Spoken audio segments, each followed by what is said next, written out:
Recording start ചെയ്തെന്ന് തോന്നുന്നു. Okay.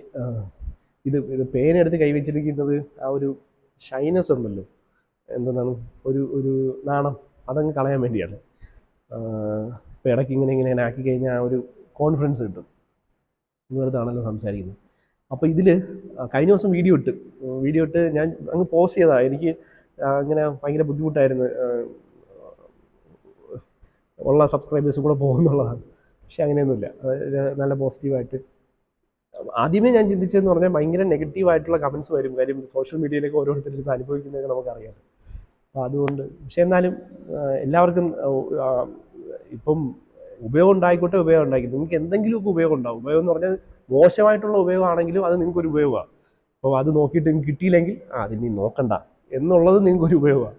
അപ്പോൾ അതുകൊണ്ട് എന്തായാലും ഉപയോഗപ്പെടുന്ന സാധനങ്ങളൊക്കെ ആയിരിക്കും നിങ്ങൾക്ക് അതിലുണ്ടാകുന്നുണ്ടാവും. അപ്പം ഈ എല്ലാവരും ഇത്രയും ആൾക്കാർ പേരൊക്കെ ഇങ്ങനെ ഒന്ന് പറയുമ്പോഴേ ഭയങ്കര സന്തോഷമുണ്ട്. അപ്പോൾ അതിൻ്റെ ഒരു എക്സൈറ്റ്മെൻറ്റ് തന്നെ. ഇപ്പോൾ 2 ദിവസം ഞാനൊന്ന് ഔട്ട് ഓഫ് കവറേജ് ആയിരിക്കും. അപ്പോൾ അതുകൊണ്ട് ഞാനൊരു വീഡിയോ കൂടെ ഷൂട്ട് ചെയ്ത് ഇടണമെന്ന് വിചാരിച്ചു. കാര്യം നിങ്ങൾ ആ സബ്ജക്റ്റ് നിങ്ങൾ എക്സാം പ്രിപ്പറേഷനിലേക്ക് വരുന്നുള്ളതുകൊണ്ട് അതുകൊണ്ട് ഞാനിത് പറയുന്നതാണ്. അപ്പോൾ ഇതിൽ ഫസ്റ്റ് ഞാൻ പറയാൻ ഉദ്ദേശിക്കുന്നതെന്ന് പറഞ്ഞാൽ, നമുക്കിപ്പം ഒരു എക്സാം എഴുതാൻ ഞാൻ പോകുമ്പോൾ എനിക്കുള്ള പ്രശ്നം എന്തിനാണ്, ഏതൊക്കെ ചോദിക്കുമെന്ന് ഒരു ധാരണ ഉണ്ടാവില്ല. കാര്യം ഞാൻ മാക്സിമം പ്രിപ്പറേഷൻ എന്ന് പറയുന്നത് ഞാൻ ചിലപ്പോൾ പഴയ യൂണിവേഴ്സിറ്റി ക്വസ്റ്റ്യൻസ് എടുത്തിട്ട് നമ്മൾ എന്ത് ചെയ്യും, അത് സോൾവ് ചെയ്തിട്ട് പോകും. ചിലപ്പോൾ നിങ്ങൾ അവിടെ നിന്ന് ഇത് എക്സാം എഴുതുമ്പോൾ നിങ്ങൾ പഠിച്ചുകൊണ്ട് പോയ സാധനം തന്നെ ചോദിച്ചാലും നിങ്ങൾക്ക് അയ്യോ ഇതായിരുന്നു എന്ന് പുറത്തിറങ്ങിയിട്ടായിരിക്കും നിങ്ങൾ ചിന്തിക്കുന്നു. അയ്യോ ഈ സാധനം ഞാൻ പഠിച്ചതല്ലേ, ഇതെന്തുകൊണ്ട് എനിക്ക് അറ്റൻഡ് ചെയ്യാൻ പറ്റിയില്ല എന്ന് നിങ്ങൾ ചിന്തിക്കുമെന്നല്ല നിങ്ങൾക്ക് തോന്നും. നിങ്ങൾക്ക് ചിലപ്പോൾ ആ സമയത്ത് ഓർമ്മ വരണമെന്നില്ല, പല കാരണങ്ങളുണ്ട് അത് സംഭവിക്കാം. അപ്പോൾ ഇതിൽ നമുക്കാകെ ചെയ്യാൻ പറ്റുമെന്ന് പറഞ്ഞാൽ യൂണിവേഴ്സിറ്റി നമുക്കൊരു എന്ത് തരും, ഒരു സിലബസ് തരും.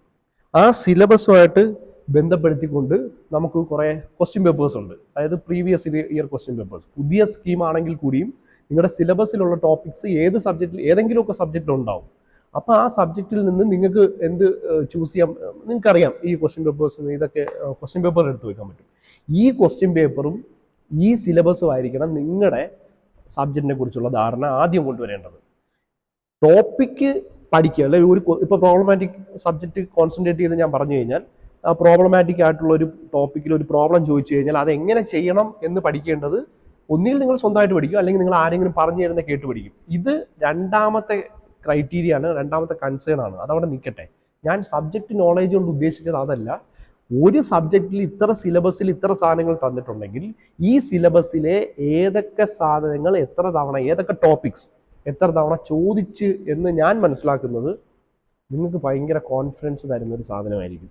കാര്യം നിങ്ങളത് ആ സാധനം പഠിക്കുകയും കൂടെ ചെയ്താൽ നിങ്ങൾ ഈ ഒരു ലെവലിൽ എക്സാം എഴുതാൻ പോകുന്നത് ഈ ഒരു ലെവലിലാവും. കാര്യം നിങ്ങൾക്കറിയാം ഇതൊക്കെയാണ്. പിന്നെ ഒരു കാര്യം കൂടെ നിങ്ങൾക്ക് വരും, ഇതിൽ കൂടുതലൊന്നും ആരും നോക്കാൻ പോകണില്ല എന്നുള്ളൊരു ലെവലിലേക്ക് നിങ്ങൾ മാറ്റിക്കഴിഞ്ഞാൽ നിങ്ങൾ 90 മാർക്കിന് മുകളിലായിരിക്കും. നിങ്ങളുടെ 10 മാർക്ക് എവിടെയെങ്കിലുമൊക്കെ അങ്ങനെയൊക്കെ പോകും. ഈ നോക്കുന്ന ആൾക്കാർ അത് ഇടൂലായിരിക്കും. ചിലപ്പോൾ കണ്ണ് കാണാൻ പറ്റില്ല, എന്നെ പോലെ ചിലപ്പോൾ കണ്ണാടിയൊക്കെ ചിലപ്പോൾ ഉറങ്ങിയിരുന്ന് നോക്കുമ്പോൾ ഇപ്പോൾ 2 മാർക്ക് മാറുമായിരിക്കും, 3 മാർക്ക് മാറുമായിരിക്കും. നിങ്ങൾക്ക് കോൺഫിഡൻസ്, നിങ്ങൾക്ക് കറക്റ്റ് പറയാൻ പറ്റും ഇതിങ്ങനെയാണ്.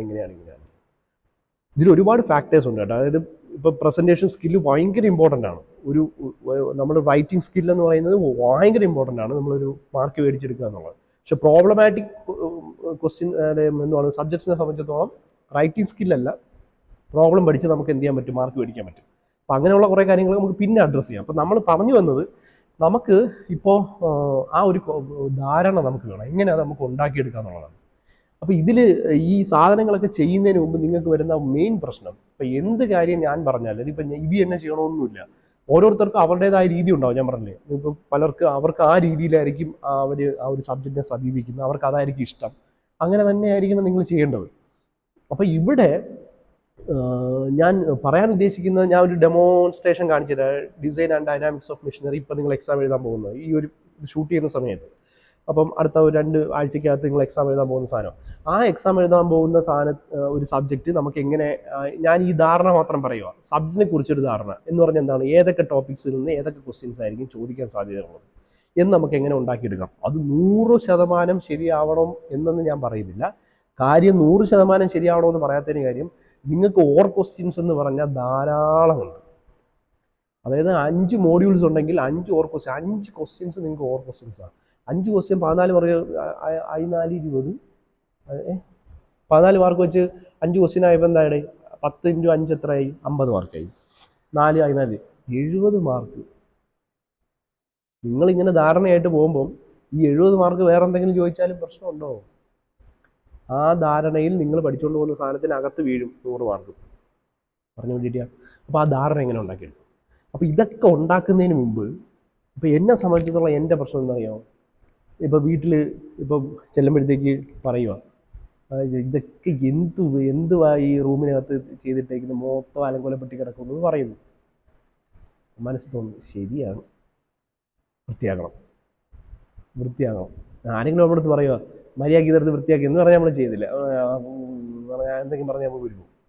അടുത്ത പക്ഷേ ഇതെന്തുവാ ഇത് ഇങ്ങനെ ഒന്ന് വൃത്തിയാക്കി ഇട്ടൂടെ എന്നൊക്കെ ചോദിക്കുകയാണെങ്കിൽ വൃത്തിയാക്കാം അല്ലേ എന്ന് പറഞ്ഞിട്ട് പിറ്റേന്ന് നമ്മൾ പിറ്റേന്ന് അന്നെന്തായാലും ചെയ്യത്തില്ലായിരിക്കും.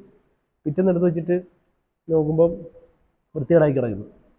അപ്പോഴത്തേക്ക് എൻ്റെ മനസ്സിൽ വരുന്ന ആദ്യ ചിന്ത ചിലപ്പം ഇന്നും മഴ, അല്ലെങ്കിൽ രാവിലെ തൊട്ട് ക്ലാസ്സായിരുന്നു, രാവിലെ ക്ലാസ് എടുത്ത് പിന്നെ വീഡിയോ ഷൂട്ട് ചെയ്ത് പിന്നെ ഓടിപ്പോയി ഫുഡ് കഴിച്ച് പിന്നെ വെള്ളം കുടിക്കാനൊന്നും പറ്റിയതേ ഇല്ല.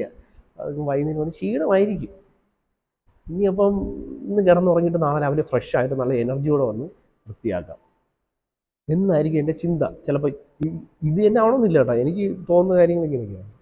എന്ന് പറഞ്ഞാൽ എന്നെ കൊണ്ട് ആ ജോലി ചെയ്യിപ്പിക്കാതിരിക്കുന്നത് എൻ്റെ ചിന്ത അല്ലെങ്കിൽ എൻ്റെ മനസ്സാണ്, അഥവാ എൻ്റെ മൈൻഡ് സെറ്റാണ്. ഞാനിപ്പോൾ അതേസമയം ഇതേ സാധനം ആ സ്ഥലത്ത് ഇപ്പം വന്ന നിപ്പിൽ തന്നെ ഞാനൊരു 5 ബുക്ക് എടുത്ത് അടുക്കി വയ്ക്കുമോ, അല്ലെങ്കിൽ 5 തുണി മൊത്തം ഇപ്പോൾ ബുക്കുമാണ് താറുമാറാണ് കിടക്കുന്നെങ്കിൽ ആ 5 ബുക്ക് എടുത്ത് അടുക്കി വെച്ചാൽ എനിക്ക് എന്ന് തോന്നും 5 എണ്ണം അടുക്കിയിരിക്കുന്നു, നല്ല രസമുണ്ട്, അപ്പുറത്തെ കൂടെ അങ്ങ് ആയിരുന്നെങ്കിൽ ഓക്കെ, അതിനെക്കൂടി ചെയ്യാൻ പറ്റില്ല കൈ എടുത്ത് വെച്ച് എന്ന് പറഞ്ഞാൽ നമ്മൾ ചെയ്ത് നോക്കാതെ തന്നെ നമ്മുടെ മൈൻഡ് പറയുന്ന കേട്ടിട്ട് നമ്മൾ തീരുമാനിക്കും നമ്മളെ കൊണ്ട് പറ്റത്തില്ല. ഇതാണ് പലർക്കും സംഭവിക്കുന്നത്. പലർക്കും നമ്മൾ ചെയ്ത് നോക്കാതെ അപ്പം ചെയ്ത് നോക്കാതെ എന്ന് പറയുമ്പോൾ ചെയ്ത് തുടങ്ങുമ്പോഴത്തേക്ക് വൃത്തിയായില്ലെങ്കിലും പ്രശ്നമാണ്. ഒരു 5-6 ബുക്ക് എടുത്ത് വെച്ചിട്ട് വൃത്തിയായില്ലേ, നിങ്ങൾ എന്ന് ചിന്തിച്ച് നോക്ക്. നിങ്ങൾ എന്തെങ്കിലും ജോലി ചെയ്ത് വയ്യ ഇത് കുറേ ഉണ്ട് എന്നും പറഞ്ഞ് ചിലപ്പോൾ തുടങ്ങിയ ശേഷം നിങ്ങൾ നിർത്തത്തില്ല, ഫുള്ള് തീർത്തിട്ട് അവിടെ നടങ്ങും. അതിന് കാര്യം എന്താ? നിങ്ങൾക്ക് ആ ചെയ്യുന്നതിലൊരു അർത്ഥം ഉണ്ടെന്ന് മനസ്സിലായി, ആ ചെയ്യുന്നത് നിങ്ങളിടുന്ന എഫേർട്ടിന് ഒരു റിസൾട്ട് കിട്ടുന്നുണ്ടെന്ന് മനസ്സിലായി. അങ്ങനെ ഒരു മനസ്സിലാക്കൽ വന്നാലേ നിങ്ങൾക്ക് ചെയ്യാൻ പറ്റത്തുള്ളൂ. ഇതുപോലുള്ള വീഡിയോസ് അങ്ങനെയാണ്. അതായത് ഞാനിപ്പോൾ വീഡിയോ എടുത്തിടുമ്പം ആദ്യത്തെ 5 മിനിറ്റിൽ നിങ്ങൾ ഇടയ്ക്ക് ഏതെങ്കിലും ഒരു വീഡിയോ എടുത്തിട്ട് കാണുവാണെങ്കിൽ എന്തോന്നിത് എന്നൊക്കെ ആയിരിക്കും ചിലപ്പോൾ ചിന്തിക്കുന്നത്.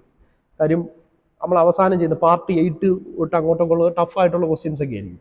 പക്ഷേ ഈ പാർട്ട് 8 എത്തണമെങ്കിൽ അത് സിമ്പിളായിട്ട് തോന്നുമെങ്കിൽ പാർട്ട് 1 മുതലുള്ള സാധനങ്ങൾ പടിപടിയാണ്. അപ്പോൾ ആദ്യം ഒരു 10 മിനിറ്റ് ഇപ്പോൾ നിങ്ങൾ പഠിക്കാനിരിക്കുമ്പോഴും നിങ്ങൾ ഇടയ്ക്ക് ഏതെങ്കിലും ഒരു വീഡിയോ എടുത്ത് നോക്കിയാൽ നിങ്ങൾക്ക് ഭയങ്കര പാടായിരിക്കും ചെയ്യാം. പക്ഷെ അതേസമയം അതിൻ്റെ ബേസിക്സ് നിന്ന് തുടങ്ങുമ്പോൾ ഒരു 5 മിനിറ്റ് 10 മിനിറ്റ് നിങ്ങൾക്ക് കാര്യം മനസ്സിലായി കഴിഞ്ഞാൽ ആദ്യത്തെ ഒരു 10 മിനിറ്റ് നിങ്ങൾക്ക് കാര്യം മനസ്സിലാക്കി ഇത് കൊള്ളാമല്ല സാധനം, ഇനി നമുക്ക് ഒന്ന് ശ്രമിച്ച് നോക്കിയാലോ എന്നുള്ളൊരു ചിന്ത വരും നിങ്ങൾക്ക്. ആ ചിന്ത ആര് കൊണ്ടുവരുന്നു? മൈൻഡ് കൊണ്ടുവരുന്നു. ഇത് കാണണ്ടേ എന്ന് ചിന്തിച്ചാൽ നിങ്ങൾ വിചാരിക്കും കാണണ്ടെന്നേ ചിന്തിക്കത്തുള്ളൂ. നിങ്ങൾ പഠിക്കണോ, അതെടുത്ത് വെച്ച് കാണണോ? വേണ്ട, ഇന്ന് ഇൻസ്റ്റാഗ്രാമിൽ 5 റീല് കാണാം, 500 എണ്ണത്തിൽ പോലും നിൽക്കത്തില്ല, ഇങ്ങനെ സ്ക്രോൾ ചെയ്തുകൊണ്ടിരിക്കും. ഇനി എന്തെങ്കിലും ഇന്നിപ്പോൾ എന്തുവാ, ഇന്ന് RCBയും ചെന്നൈയും കൂടെ ഉള്ള കളിയാണ്, കാണണം, തീർച്ചയായും കാണണം. പക്ഷേ അതിന് മുമ്പ് നിങ്ങൾ ഈ ഒരു 10 മിനിറ്റ് അല്ലെങ്കിൽ അരമണിക്കൂർ എടുത്ത് ഈ സാധനം നോക്കിക്കഴിഞ്ഞാൽ നിങ്ങൾ ഒന്ന് മടിക്കും, കാണാൻ പോകണോ? നിങ്ങൾ പഠിക്കുന്ന എഫക്റ്റ് ആണെങ്കിൽ. പക്ഷെ നിങ്ങൾ കാണാൻ പോകണം, പക്ഷെ കാണാൻ പോയി നിങ്ങൾ തിരിച്ചു വരും. കാര്യം നിങ്ങൾ മറ്റേ സാധനം ചെയ്തു തുടങ്ങിയപ്പോൾ നിങ്ങൾക്ക് അതിലോട്ടൊരു കണക്ഷൻ കിട്ടി. അപ്പോൾ ഈ കണക്ഷൻ കിട്ടുന്ന വീഡിയോസും ലെക്ചേഴ്സും നിങ്ങൾക്ക് വേണമെന്നുള്ളതാണ് നിങ്ങളുടെ ഏറ്റവും വലിയ ഇത്. ഇപ്പം നമ്മൾ ഇവിടെ തന്നെ ആവണമെന്നില്ല, വേറെ എവിടെയെങ്കിലും സോഴ്സസ് ആവാം. ഏതെങ്കിലുമൊക്കെ സോഴ്സസിൽ നിന്ന് നിങ്ങൾക്ക് കണക്ഷൻ തരുന്ന സാധനം എന്താണോ അത് നോക്കിയിട്ട് നിങ്ങൾ എന്ത് ചെയ്യണം? നിങ്ങളുടെ മൈൻഡ് ഒന്ന് റെഡിയാക്കണം.